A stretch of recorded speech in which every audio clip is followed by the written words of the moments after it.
Right, let's just dive right into this. Welcome to this explainer where we're embarking on a deeply immersive reading of a truly profound Qur'anic investigation. Today, we're doing something a little bit different. We are going to completely reverse engineer perception. We're going to take apart inherited mental programming piece by piece and rebuild our understanding directly from the source text itself. And to do that, we're asking a very deep, honestly, almost uncomfortable question. What truly happens when the essence of prayer just vanishes? We aren't going to start with the standard everyday definitions of prayer or how to physically perform it.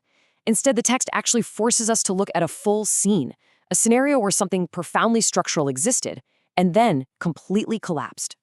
We absolutely have to anchor our entire exploration right here with this specific verse from Surah Maryam. Listen to the sheer precision of the language used here.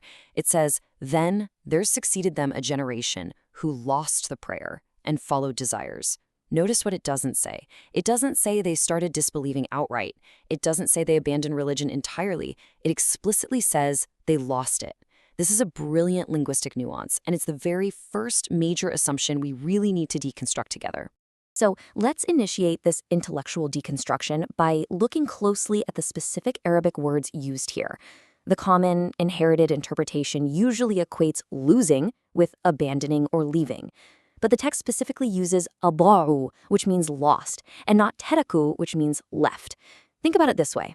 When you lose a key, the physical key might actually still exist somewhere in your pocket or sitting on your counter, but it has completely lost its true function and purpose. It literally no longer opens the door. When the text says they lost the prayer, it's implying that the physical structure, the outer shell, might still be completely standing. The physical motions might still be there, but the reality, the internal function, the true essence, that is what vanished. And this brilliantly illustrates the immediate devastating consequence. Look at what happens literally right after the prayer is lost. The text says they followed desires. Again, phrasing is everything. It doesn't say they merely committed sins or just loved desires. The word used is followed, or ittaba'u. This means a brand new leader has essentially stepped into their psychological control room. The desire isn't just a fleeting urge or some isolated mistake anymore. It has literally become the alternative guide. It's setting the direction. Because, when the true anchor of prayer is lost, something else must take the driver's seat. A vacuum never stays empty for long. But we really have to ask, what exactly is a desire in this context? We're so used to assuming that desires strictly mean physical urges. The usual suspects: money, power, lust. But the source completely shatters this basic assumption and rebuilds the concept entirely. A desire is any substitute the soul relies on that blinds it to the truth. It is literally anything the self finds comfortable reassurance in. And shockingly, this can actually include empty, performative religious habits. Think about that for a second. If a person performs a ritual, feels completely satisfied, and genuinely believes they've secured their salvation, while their morals, their sense of justice, and their treatment of the weak remain completely unchanged, while that ritual itself has become a followed desire. It demands absolutely no real moral change. This naturally guides us right into the next logical inquiry. If the true foundational essence of prayer was lost, what exactly took its place? When that protective internal structure collapses, what rushes in to fill the resulting spiritual vacuum?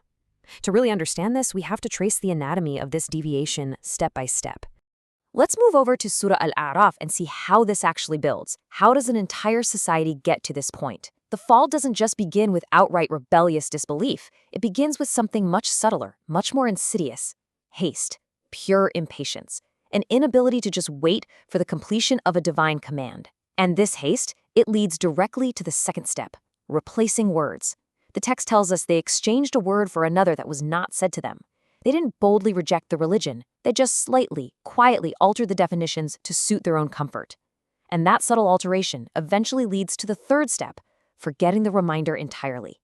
They're still reading the book, sure, they're still studying it, but they are operating in a state of deep, profound spiritual amnesia. Now, this initial haste inevitably culminates in something tangible.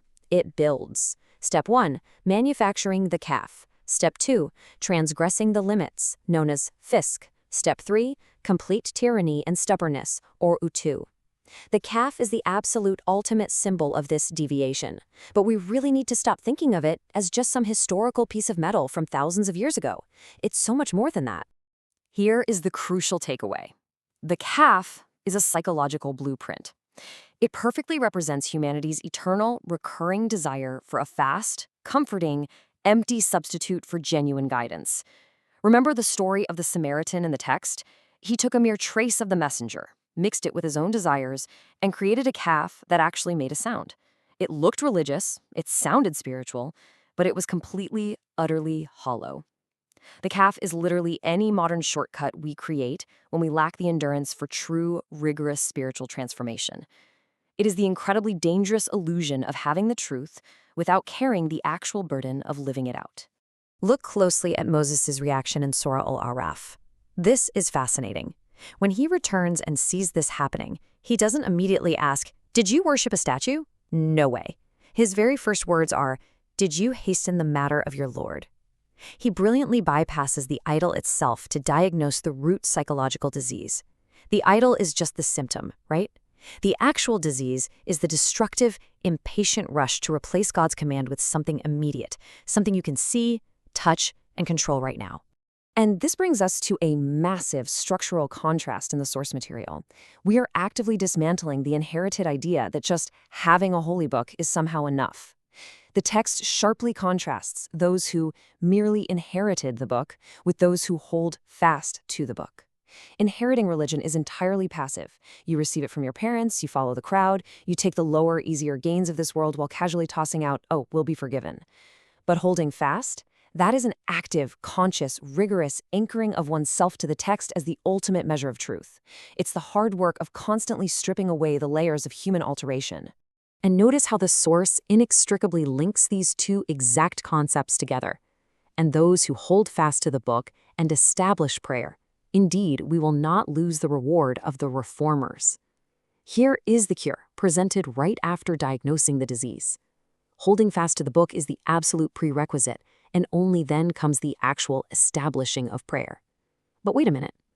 It doesn't just say they get the reward of those who pray. It specifically says the reward of the reformers, the muslihin. So, why reformers? Because we desperately need to redefine what establishing or iqama really means here. The source draws this stunning parallel to the story in Surah Al-Kahf, where a crumbling wall was established.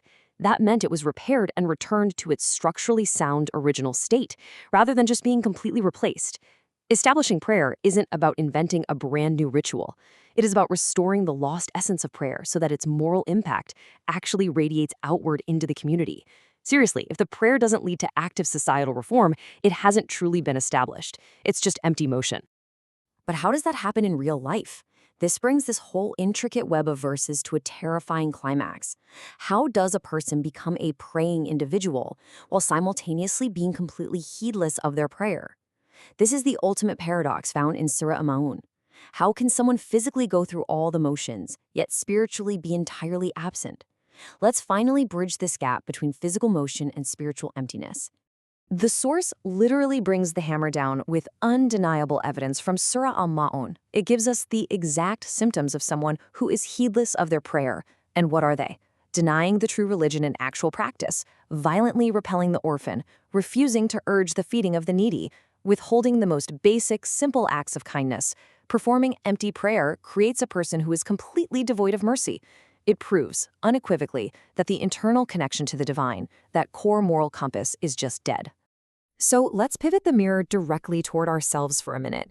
The modern Samaritan's calf, it isn't made of gold. It is our own religious rituals when they are stripped of social justice, stripped of mercy, and stripped of genuine connection. When we perform these routines just to feel good about ourselves, but then turn a blind eye to the oppressed, the poor, and the orphans in our own society, we are literally dancing around the calf. We have taken an empty, performative habit and made it our absolute leader. The text expands this by contrasting true servitude. On one side, you have the true worship of the compassionate, Ar-Rahman, which necessitates that you actually embody compassion yourself in the real world. You can't separate the two. On the other side, you have those who take allies besides God for status. This is the totally hollow pursuit of identity, power, or social standing through man-made religious constructs. It's when you use the label of religion to gain leverage in society, rather than using it to dismantle your own ego. And this brilliantly synthesizes the entire investigation. Surah Al-Ma'un says, "Those who are heedless of their prayer, those who make show." Heedlessness, inevitably, always devolves into showing off. Why? Because when the internal connection is severed, when you are no longer actually talking to God, well, the only audience left is the people around you. Religion is reduced to mere external performance. It becomes a theater of piety, completely and utterly disconnected from the rigorous reforming mandate of the book. The mystery is laid completely bare. Which leaves us with this final, deeply provocative question to ponder today.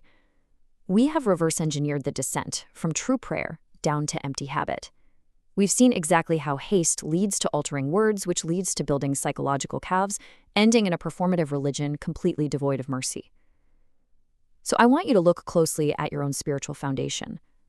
Are you actively, rigorously holding fast to the book and establishing a prayer that actually reforms the world around you, or are you merely inheriting your own golden calf, perfectly content with the illusion of guidance?